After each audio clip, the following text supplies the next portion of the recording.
Hello दोस्तों, नमस्ते। स्वागत है आपका हमारे यूट्यूब चैनल पर। दोस्तों, हम अध्ययन कर रहे थे इंडियन हिस्ट्री में मुगल वंश के बारे में, और मुगल वंश में हमने बाबर के बारे में अध्ययन कर लिया था। आज हम जिस शासक का अध्ययन करने वाले हैं वो है हुमायूं। मुगल वंश के जो दूसरे शासक हैं हुमायूं, उनका अध्ययन करने वाले हैं।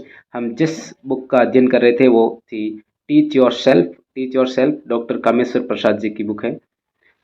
चलिए इस श्रृंखला को जो है निरंतर जारी रखते हैं। हुमायूं के बारे में आज अध्ययन करते हैं। हुमायूं 1530 से लेकर 1556 तक शासक रहे थे। इनका दो कार्यकाल है, 1530 से लेकर 1540 तक पहला कार्यकाल, और इसके बाद में जो है 1540 में जो अफगान शासक है शेरशाह सूरी, उन्होंने जो है हुमायूं को पराजित कर दिया था। और हुमायूं जो है 15 साल तक जो है निर्वासित काल में रहे थे, निर्वासन जीवन जिया था। और उसके बाद में 1555 में पुनः हुमायूं ने जो है मुगल वंश में जो है वो आए थे, शासक बने थे, और 1 साल तक शासन किया। उसके बाद में 1556 में इनकी मृत्यु हो गई, और उसके बाद में हुमायूं के जो बेटे हैं अकबर, वो जो है राजगद्दी धारण करते हैं, राजगद्दी पर बैठते हैं। और ये इस प्रकार निरंतर श्रृंखला जो है आगे चलती है मुगल शासकों की। चलिए आज अध्ययन कर लेते हैं हुमायूं के बारे में। बाबर की मृत्यु के पश्चात 30 दिसंबर 1530 को हुमायूं का आगरा में जो है राज्याभिषेक हुआ। 30 दिसंबर को हुआ था, और बाबर की जो मृत्यु है वो पहले ही हो गई थी, 4 दिन पहले, 26 दिसंबर को। ये कहाँ का राज्याभिषेक जो उनका हुआ है हुमायूं का, वो हुआ है आगरा में। यद्यपि अपनी मृत्यु से पूर्व ही बाबर ने जो है हुमायूं को अपना उत्तराधिकारी मनोनीत कर दिया था, तथापि बाबर की मृत्यु के चौथे दिन ही वह गद्दी पर बैठ सका। यानी 4 दिन लेट क्यों हुआ, इसका जो कारण है वो संभवतः यह बताया जाता है कि बाबर का जो वजीर था निजामुद्दीन अली मोहम्मद खलीफा, इसने एक षड्यंत्र किया था। इस षड्यंत्र के माध्यम से ये जो बाबर का वजीर है ये क्या करना चाहता था, ये बाबर के बहनोई मेहंदी ख्वाजा जो है, मेहंदी ख्वाजा को जो है आगरा की गद्दी दिलवाना चाहता था। परंतु इस वजीर का जो है षड्यंत्र यह विफल हो गया, और हुमायूं जो है वो बाद में आगरा की गद्दी पर बैठा। हुमायूं के जीवन और कार्यकलाप को हम 4 भागों में बांट कर जो है अध्ययन कर सकते हैं। उसका जो पहला है वो है प्रारंभिक जीवन के बारे में पढ़ेंगे, उसके बाद में शेरशाह सूरी के साथ इसका संघर्ष देखेंगे, और फिर इसका जो राजनीतिक निर्वासन है, निर्वासित जीवन, वो उसके बारे में अध्ययन करेंगे। लास्ट में जो ये पुनः दूसरी बार इस मुगल वंश का शासक बनता है, यानी सत्ता की जो पुनर्स्थापना है, इसके बारे में हम इसका चौथे जो है भाग में अध्ययन करेंगे। तो चलिए आज शुरू कर देते हैं। हुमायूं का जो आरंभिक जीवन है वो किस प्रकार का रहा, इसके बारे में जो है अध्ययन कर लेते हैं। हुमायूं का पूरा नाम था नासिरुद्दीन मोहम्मद हुमायूं। जिस प्रकार हमने बाबर का देखा था नस जो है जहीरुद्दीन बाबर, उसी प्रकार हुमायूं का जो पूरा नाम है वो है नासिरुद्दीन मोहम्मद हुमायूं। इसका जो जन्म हुआ था वो काबुल में हुआ था 6 मार्च 1508 को काबुल में, और उसकी माता का नाम था माहिम बेगम। माता का नाम क्या था? माहिम बेगम। बाबर हुमायूं से अगाध अगाध जो है प्रेम करता था, बहुत ज़्यादा प्रेम करता था, और उसे अपने पुत्रों में सबसे अधिक योग्य समझता था। यानी बाबर के जितने भी पुत्र थे, बाबर उनमें से अपने जो बड़े पुत्र है हुमायूं को सबसे ज़्यादा जो है प्रेम करता था, उसे ही सबसे ज़्यादा जो है योग्य समझता था। हुमायूंनामा पता है आपको किसने लिखी थी? गुलबदन बेगम जो थी, इस बाबर की बेटी थी।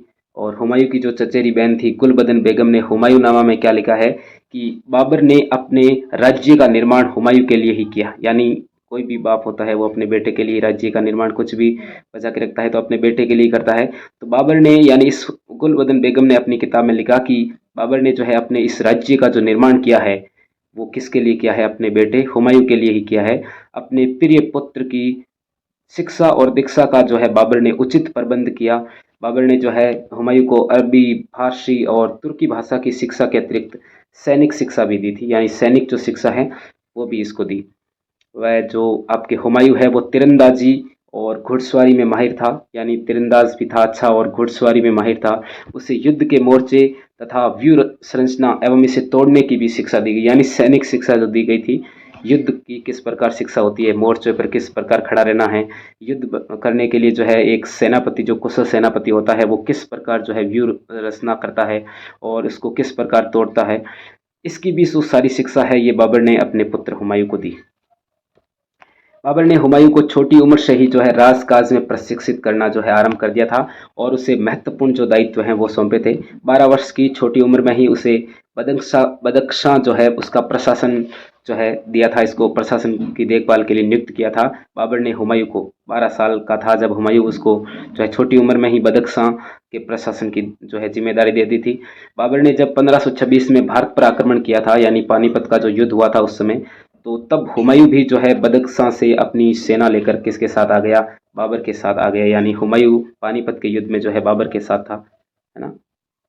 पानीपत के युद्ध से पूर्व उसने हिसार फिरोजा यानी हरियाणा के निकट जो है हामिद खां की सैनिक टुकड़ी को परास्त किया था। किसने? आपके हुमायूं ने। हुमायूं ने बाबर के साथ पानीपत और खानवा के युद्धों में भी भाग लिया।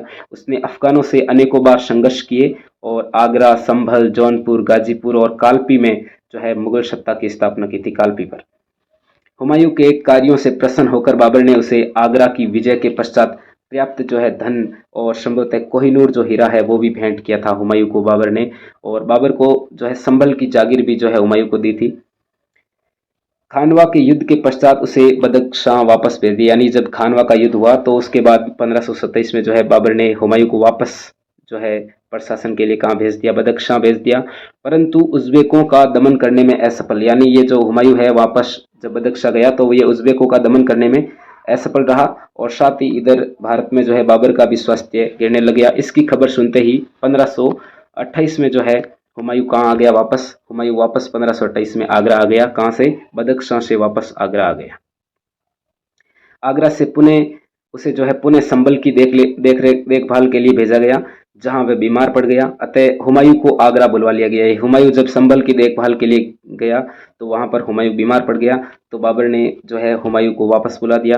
1530 ईस्वी की गर्मियों में वह पुणे बीमार पड़ गया। 1530 में जो है वो पुणे बीमार पड़ गया।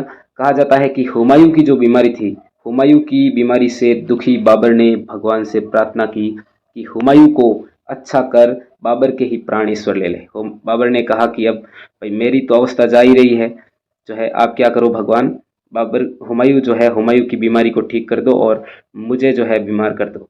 ऐसा किसने ईश्वर से प्रार्थना की? बाबर ने की, अपने बेटे के लिए प्रार्थना की अपनी मृत्यु के। तो इसके बाद जो है ईश्वर से प्रार्थना करने के बाद ऐसा कहा जाता है कि हुमायूं जो है वो ठीक हो गया और बाबर बीमार पड़ गया। यानी जैसा ईश्वर से इसने मांगा वैसा ही इसको मिल गया। यानी हुमायूं जो बीमार था पहले वो तो ठीक हो गया, लेकिन बाबर जो है वो बीमार पड़ गया। अपनी मृत्यु से कुछ दिन पूर्व उसने जो है हुमायूं को अपना उत्तराधिकारी मनोनीत किया।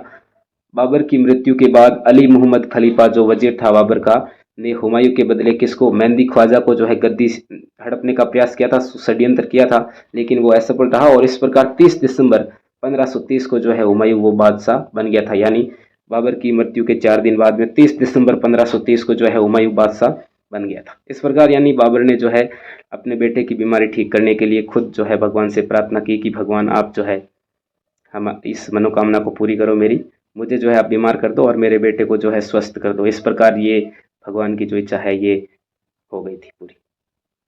अगली क्लास में हम पढ़ेंगे हुमायूं के सामने जो है कौन कौन सी समस्याएं रही, इसके बारे में हम अगली क्लास में जो है अध्ययन करेंगे। जय हिंद, जय भारत, धन्यवाद।